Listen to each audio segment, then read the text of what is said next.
एक समय आता है 6 जुलाई 2017। कानपुर की पुलिस स्टेशन में फ़ोन आता है। मेरी लड़की 7वीं मंजिल से गिरी है, मुझे उसकी लाश मिली है। जगह है प्रेम प्रकाश कॉलोनी। फ़ोन था कागज़ व्यापारी पद्म अग्रवाल का। मामला हाई प्रोफाइल था। खबर मिलते ही थाने में अफरा तफरी का माहौल छा गया। पुलिस अधिकारियों की लगातार वहां पहुंचने लगी गाड़ियां। आईजी मोहित अग्रवाल, एसपी आनंद देव तिवारी और कई उच्च अधिकारी वहां पहुंच चुके थे। सभी पुलिस अधिकारी काफ़ी चिंतित नजर आ रहे थे। फॉरेंसिक टीम के साथ ही साथ स्वरूप नगर तथा करनैलगंज से पुलिस अधिकारी भी घटना स्थल पर पहुंच चुके थे और इन सब के ज़मीन पर पड़ी थी 27 वर्षीय लड़की की लाश। लाश काफ़ी बुरी हालत में थी, जिसका चेहरा पूरे तरीके से खराब हो गया था। सर की हड्डी टूट चुकी थी। शरीर के अन्य हिस्सों की हड्डियां भी बुरी तरीके से टूट गई थी। हम बात कर रहे हैं ऐसी दर्दनाक मौत की जिसने एक चुलबुली खूबसूरत और पढ़ी लिखी लड़की को देखते ही देखते लाश में बदल दिया। नमस्कार, प्रणाम, स्वागत है आप सबका कलयुग के क्राइम हिंदी के आज के इस नए एपिसोड में। यह मौत जन्मदिन पर सरप्राइज गिफ्ट की तरह मिली थी। क्या यह एक हादसा था या एक प्री प्लान मर्डर? आइए जानते हैं इस हादसे का पूरा सच क्या था। अगर यह मामला मर्डर का था तो कौन था इसके पीछे और आखिर इसका मकसद क्या था? अगर आपने अपने अभी तक हमारे चैनल सब्सक्राइब नहीं किया है तो जल्दी से सब्सक्राइब करें और बेल आइकन के बटन को भी प्रेस कर दें ताकि आपको लेटेस्ट अपडेट मिलती रहे। दोस्तों, कहानी है हर्षिता अग्रवाल की और कहानी के बेहद अहम किरदार 4 हैं। खुद हर्षिता अग्रवाल, उसका पति उत्कर्ष अग्रवाल, उसका ससुर सुशील अग्रवाल और सास रानू अग्रवाल। 6 जुलाई 2019 को 11:21 पर सुबह कागज़ व्यापारी पद्म अग्रवाल को कॉल आती है। कॉल उनकी बेटी हर्षिता अग्रवाल की थी। हर्षिता काफ़ी टेंशन में लग रही थी। उसने कहा, पापा हमें बुला लो, हमारी सास हमें झाड़ू से मार रही है। ससुराल वाले मुझे मारने की कोशिश कर रहे हैं। पद्म अग्रवाल ने तुरंत हर्षिता के ससुर से बात करने की कोशिश की, लेकिन उनसे बात नहीं हो पाई। पिता पद्म अग्रवाल हर्षिता के घर जाने के लिए सोच ही रहे थे कि 12:42 पर दोपहर में एक बार फिर फ़ोन आया, लेकिन इस बार ये उनकी प्यारी बेटी का नहीं बल्कि उनके ससुर सुशील अग्रवाल का था, जिन्होंने उन्हें एल्डोराडो अपार्टमेंट स्थित अपने आवास पर तुरंत पहुंचने के लिए कहा। पद्म अग्रवाल अपनी पत्नी संतोषी और बेटी दीपिका के साथ वहां पहुंचे, लेकिन आगे बढ़ते ही उनके पैरों तले ज़मीन हिल गई। सामने पड़ी थी हर्षिता की लाश। हर्षिता के ससुराल वालों ने इस हादसे को आत्महत्या का मामला बताया।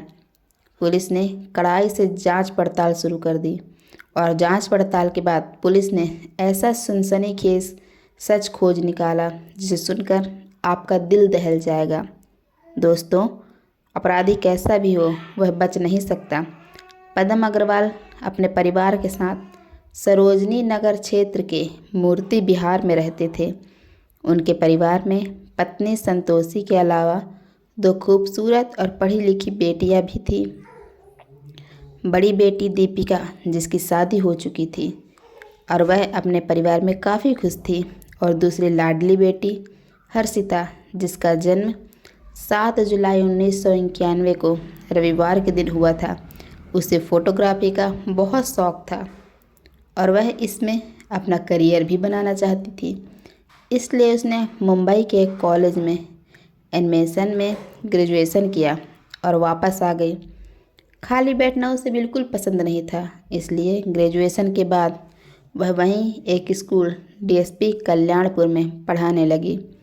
लेकिन पिता पद्म अग्रवाल जल्द से जल्द अपने लाडली बेटी को भी ससुराल भेजना चाहते थे, जहां उसे बड़ी बेटी दीपिका की तरह उसे भी मायके जैसा ही भरपूर प्यार मिल सके। लेकिन उन्हें कोई लड़का पसंद नहीं आ रहा था। काफ़ी कोशिशों के बाद उन्हें कानपुर का ही एक लड़का उत्कर्ष अग्रवाल पसंद आ गया। उत्कर्ष के पिता सुशील अग्रवाल की फिलामेंट्स प्राइवेट लिमिटेड नाम से पॉलिएथर के कोना थाना क्षेत्र में एल्डोराडो अपार्टमेंट के एक फ्लैट में रहते थे। उनके परिवार में उनकी पत्नी रानी अग्रवाल के अलावा उनके 2 बच्चे, बेटा उत्कर्ष और बेटी परिधि थे।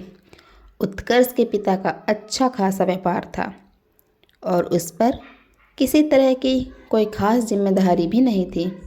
पद्म अग्रवाल को यह रिश्ता पसंद आ गया। हर्षिता की माँ उत्कर्ष की माँ रानू अग्रवाल को पहले से ही जानती थी। लोग उन्हें काफ़ी तेज तर्रार कहते थे, लेकिन हर्षिता की माँ ने सोचा हर पढ़ी लिखी औरत को लोग ऐसा ही बोलते हैं और बात आई गई हो गई। जल्दी ही कानपुर की 25 साल की खूबसूरत पढ़ी लिखी लड़की हर्षिता ने हैंडसम उत्कर्ष से शादी के लिए हाँ कर दी।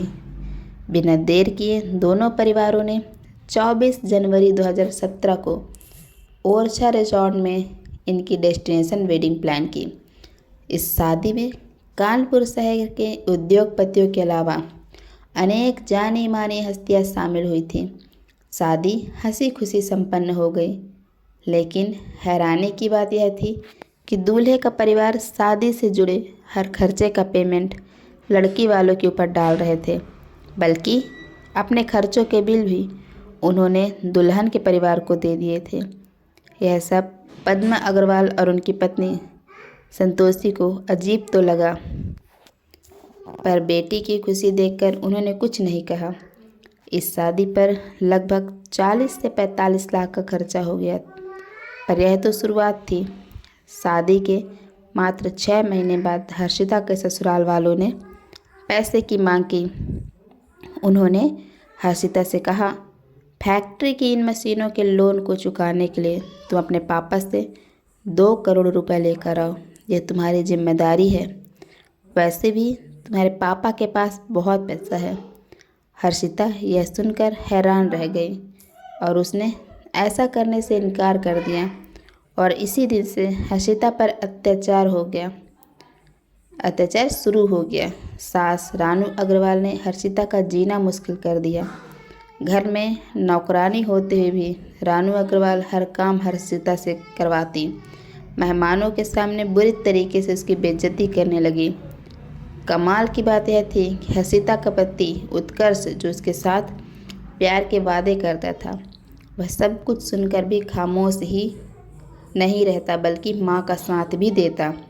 हर्षिता के माता पिता काफ़ी हैरान थे, क्योंकि शादी के बाद हर्षिता काफ़ी उदास नज़र आती थी, लेकिन बहुत पूछने पर भी वह कुछ नहीं बताती।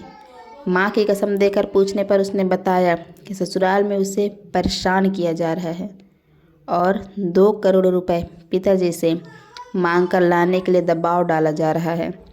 यह सुनने के बाद हर्षिता के माता पिता ने हर्षिता से उत्कर्ष को छोड़ देने के लिए कहा, पर वह बोली, माँ यह कुछ दिनों की बात है। मैं उत्कर्ष को बहुत प्यार करती हूँ, सब ठीक हो जाएगा। लेकिन समय के साथ हर्षिता की हालत पहले से भी ज़्यादा खराब हो गई। अब उत्कर्ष की बहन परिधि भी हर्षिता के खिलाफ रानू अग्रवाल के कान भरने लगी, जिसके बाद उसको पहले से भी ज़्यादा तंग किया जाने लगा। हालात इतने ख़राब हो गए थे कि रानू अग्रवाल हर्षिता पर हाथ भी उठाने लगी। भोली भाली हर्षिता का खामोशी सहते रहना उनकी हिम्मत बढ़ा रहा था। दूसरी तरफ हर्षिता की गिरती हुई सेहत देखकर जब माता पिता ने उससे इसकी वजह पूछी तो उसने सब कुछ उन्हें बताया, जिसके बाद हर्षिता के माता पिता उसे वापस अपने घर ले आए और हर्षिता को उत्कर्ष को छोड़ देने की सलाह दी। लेकिन कुछ ही दिनों के बाद उसका पति उत्कर्ष उसे लेने पहुंच गया और उसने हर्षिता और उसके घर वालों से वादा किया कि आगे उसे परेशान नहीं किया जाएगा। पति के प्यार में डूबी भोली भाली हर्षिता भी वापस जाने के लिए मान गई और ससुराल चली गई। हर्षिता के वापस आ जाने के बाद कुछ ही महीनों तक सब ठीक रहा, लेकिन उसके ससुराल वाले जल्दी ही फिर से अपने पुराने तरीक़ों पर आ गए और उसे परेशान करने लगे। उस समय उसकी ननद परिधि की शादी होने वाली थी। हर्षिता के ससुराल वाले उस पर दबाव डालने लगे कि वह अपने माँ बाप से 50 लाख रुपए मांगकर उन्हें दें। हर्षिता ने अपने घर वालों को कुछ नहीं बताया, पर वह काफ़ी चुप रहने लगी। यह देख उसकी माँ संतोषी ने उसे फिर अपनी कसम दी, जिस पर हर्षिता ने संतोष को 50 लाख मांगने की बात बताते हुए कहा कि किसी भी हाल में उन्हें पैसा नहीं देना है। 8 मार्च 2019 को हर्षिता की ननंद परिधि की शादी हो गई और क्योंकि उन्हें हर्षिता के परिवार से पैसे नहीं मिले थे, हर्षिता की सास रानू अग्रवाल ने हर्षिता को तंग करना शुरू कर दिया। यहाँ तक कि उन्होंने हर्षिता से कहा, मैं नौकरानी को 8,000 देती हूँ और तुम बिस्तर पर लेटी रहती हो। यहाँ रहना है तो काम करने होंगे। मुँह में चांदी का चम्मच लेकर पैदा हुई एक लड़की जो अपने घर एक रानी की तरह रहती थी, उसे अपने ससुराल में एक नौकरानी से भी बुरा जीवन जीने के लिए मजबूर किया गया। उसे घर के ऐसे छोटे मोटे काम जो नौकर चाकर भी नहीं करते, करने के लिए दबाव डाला जाने लगा। इसके साथ ही उसकी सास आए दिन उस पर हाथ उठाने लगी, यहाँ तक कि अब हर्षिता को उसके अपने खर्चों के लिए भी पैसे नहीं दिया जाने लगा। हर्षिता के पिता हर्षिता का हाल देख काफ़ी दुखी थे। उन्होंने उसे डेली के इंटेंशन से दूर जाने और जीवन में खुशी के पल लाने के लिए यूएसए की यात्रा पर ले जाने का प्लान बनाया। उन्होंने अपने दोनों बेटियों को दामाद के साथ यूएसए घूमने भेजा और साथ में खुद भी गए। उन्हें लगा इससे बेटी के जीवन में कुछ चेंजेस आएगा। 15 जून को वे लोग वापस भारत लौटकर आए। हर्षिता ने कुछ दिनों तक कोई शिकायत नहीं की।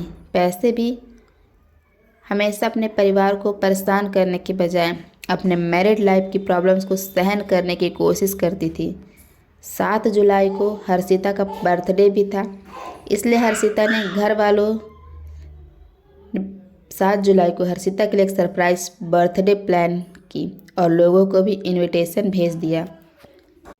लेकिन उसके जन्मदिन के ठीक एक दिन पहले 6 जुलाई 2019 को 11 बजे सुबह हर्षिता ने अपने पिता को फ़ोन किया और उसे घर ले जाने के लिए रिक्वेस्ट करते हुए अपने पापा से कहा, पापा हमें बुला लो, हमारी सास हमें झाड़ू से मार रही है, ससुराल वाले मुझे मारने की कोशिश कर रहे हैं। वह काफ़ी टेंशन में थी। पिता को चिंता हुई और उन्होंने तुरंत उसके ससुर से बात करने की कोशिश की, लेकिन उनसे बात नहीं हो पाई।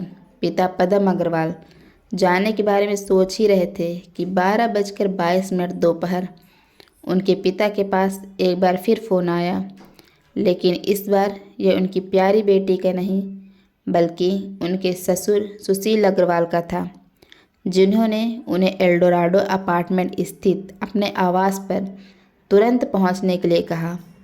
वह अपनी पत्नी और बड़ी बेटी दीपिका को लेकर आनन फानन में जब बेटी के घर पहुंचे तो उनके होश उड़ गए, क्योंकि हर्षिता की बॉडी बिल्डिंग से नीचे गिरी पड़ी थी। उनकी प्यारी छोटी राजकुमारी अब नहीं रही थी। उसे 7वीं मंजिल से उसके ही अपार्टमेंट की खिड़की से बाहर फेंक दिया गया था। हर्षिता के सास ससुर और पति उत्कर्ष शव के पास खड़े थे। उन्होंने पद्म अग्रवाल की तरफ देखते हुए कहा, हर्षिता ने आत्महत्या कर ली, वह 7वीं मंजिल से कूद गई। यह सुनते ही पद्म अग्रवाल ने गुस्से से चिल्लाते हुए कहा, मेरी बेटी हर्षिता कूदी नहीं बल्कि तुम लोगों ने इसे मार डाला है। मैं तुम लोगों को किसी भी हालत में नहीं छोड़ूंगा। इसी के साथ इन्होंने घटना की सूचना पुलिस को दी और परिवार तथा सभी संबंधियों को भी घटना के बारे में बता दिया। संतोषी अपनी फूल सी बेटी का शव देकर बेहोश हो गई। दीपिका किसी तरह अपने माता पिता को संभालने की कोशिश करने लगी। आनन फानन में पुलिस अधिकारियों की जीप वहां पहुंचने लगी। आईजी मोहित अग्रवाल, एसपी आनंद देव तिवारी और कई उच्च अधिकारी वहां पहुंच चुके थे। सभी पुलिस अधिकारी काफ़ी चिंतित नजर आ रहे थे। फॉरेंसिक टीम के साथ ही स्वरूप नगर तथा करनैलगंज से भी पुलिस अधिकारी भी घटनास्थल पर पहुंच चुके थे। पुलिस अधिकारियों ने फ्लैट की किचन से बराबर वाली उस खिड़की की जांच पड़ताल की जहां से हर्षिता गिरी थी या फिर उसे फेंका गया था। निरीक्षण के बाद पुलिस अधिकारियों ने हर्षिता के शव को पोस्टमार्टम के लिए लाला लाजपत राय चिकित्सालय भिजवा दिया। घटनास्थल पर अन्य लोगों के अलावा हर्षिता का पति उत्कर्ष तथा उसके माता पिता मौजूद थे। पुलिस अधिकारियों ने सबसे पहले हर्षिता के पति उत्कर्ष से पूछताछ की तो उसने बताया, हर्षिता से मैं कितना प्यार करता था इसका सबूत मेरे पास नहीं है, मगर उसके जाने से सब कुछ ख़त्म हो गया। शादी के बाद हम सब बेहद खुश थे। उसका अपना फोटोग्राफी का बिजनेस शुरू कराने वाले थे। उसे आने जाने के लिए कार भी दी थी, कोई रोक टोक नहीं थी। 28 मई से 16 जून तक हम अमेरिका में रहें, तब भी फ्यूचर को लेकर सपने बुने, लेकिन क्या पता था कि सारे सपने टूट जाएंगे। घटना वाले दिन मैं और पापा फैक्ट्री में थे। मम्मी का फ़ोन आया तो हम लोग हर्षिता आत्महत्या नहीं कर सकती, वे खिड़की से नीचे कैसे गिर गई कुछ नहीं मालूम। हर्षिता के ससुर सुशील कुमार अग्रवाल ने पुलिस अधिकारियों को बताया कि जिस समय वह घर से निकले उस समय घर में सब कुछ ठीक ठाक था। दोपहर 12:30 बजे के करीब पत्नी रानू ने फ़ोन करके बताया कि बहू हर्षिता अपार्टमेंट की खिड़की से गिर गई है। यह पता चलते ही उन्होंने हर्षिता के पिता को फ़ोन किया और फ़ौरन घर आने को कहा। फिर बेटे उत्कर्ष को साथ लेकर घर के लिए चल दिए। घर पहुँचे तो वहाँ बहू हर्षिता का शव नीचे पड़ा मिला। हर्षिता के साथ रानू अग्रवाल ने पुलिस को बताया कि सुबह 9 बजे के लगभग उत्कर्ष अपने पापा के साथ फैक्ट्री चला गया था। कुछ देर बाद नौकरानी शकुंतला आ गई। हर्षिता उस समय सफाई कर रही थी, उन्हें कुरियर करना था। जैसे वे कुरियर का पैकेट लेकर फ्लैट के दरवाजे के पास पहुंची, नौकरानी के चिल्लाने की आवाज़ आई, जिसे सुनकर वह वहां पहुंची तो उन्होंने देखा कि नौकरानी हर्षिता को ऊपर खींचने की कोशिश कर रही थी, लेकिन वह उसे बचा नहीं पाई। जब उन्होंने नीचे जाकर देखा तो बहू की मौत हो चुकी थी। शायद खिड़की के पास गंदगी को साफ करते समय उसका पैर फिसल गया। फिर उन्होंने इस घटना की जानकारी फ़ोन पर पति को दी।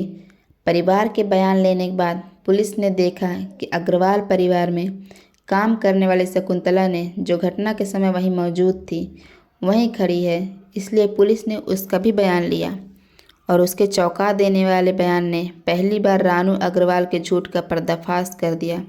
उसने बताया 9:30 बजे जब शकुंतला फ्लैट पर पहुंची थी उस समय हर्षिता का पति उत्कर्ष अग्रवाल और ससुर सुशील अग्रवाल फैक्ट्री जा चुके थे। केवल हर्षिता और रानू अग्रवाल फ्लैट में मौजूद थे। किसी बात को लेकर दोनों में बहस हो रही थी। रानू अग्रवाल ने हर्षिता से गुस्से में चिल्लाते हुए कहा, नौकरानी को 8,000 दिए जाते हैं और तुम कमरे में पड़ी रहती हो, घर का काम क्यों नहीं करती। गुस्से में हर्षिता ने भी उन्हें जवाब दे दिया। स्थिति की गंभीरता देखते हुए शकुंतला हर्षिता को समझा बुझाकर कमरे में ले गई। रानू अग्रवाल भी वहां पहुंच गई और हर्षिता को कमरे में चप्पल और झाड़ू से मारने लगी और उसे घर से बाहर भी नहीं जाने दिया, जिसके बाद वह काम करने चली गई।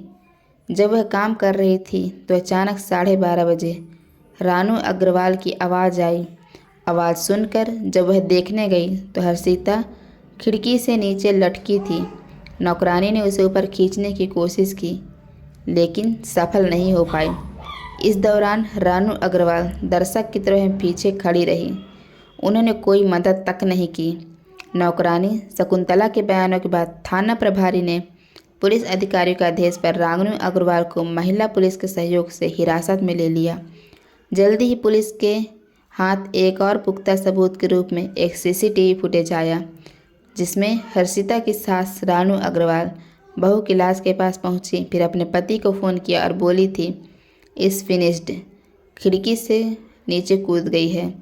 उन्होंने लाश के पास से कार की चाबी और मोबाइल उठाया, फिर वहाँ से चली गई। यह खबर कानपुर के मीडिया चैनल्स और अखबारों में बहुत तेज़ी से फैली। कई महिला संगठन भी सामने आए और घटना की बुराई करते हुए परिवार को इंसाफ दिलवाने का आश्वासन दिया। हर्षिता के परिवार ने हर्षिता के पति, उसके ससुराल वाले, ससुर, सास और ननद के खिलाफ कोना पुलिस स्टेशन में एफआईआर दर्ज करवाई। बाद में उसकी ननद परिधि और नंदोई का नाम एफआईआर रिपोर्ट से हटा लिया गया। हर्षिता के पति, ससुर और सास को जेल भेज दिया गया। दहेज हत्या के आरोप में मामला दर्ज कर पुलिस अब अपराधियों के खिलाफ और पुख्ता सबूत इकट्ठा कर रही है ताकि उन्हें कड़ी से कड़ी सज़ा दी जा सके और कोई भी कोर्ट या वकील उन्हें बचा ना पाए। आरोपी जेल में है और उन पर मुकदमा चल रहा है। दोस्तों, आपको क्या लगता है, हर्षिता के ससुराल वालों को सज़ा मिलेगी या वह बच जाएंगे? आपको क्या लगता है, कमेंट करके ज़रूर बताएं। धन्यवाद।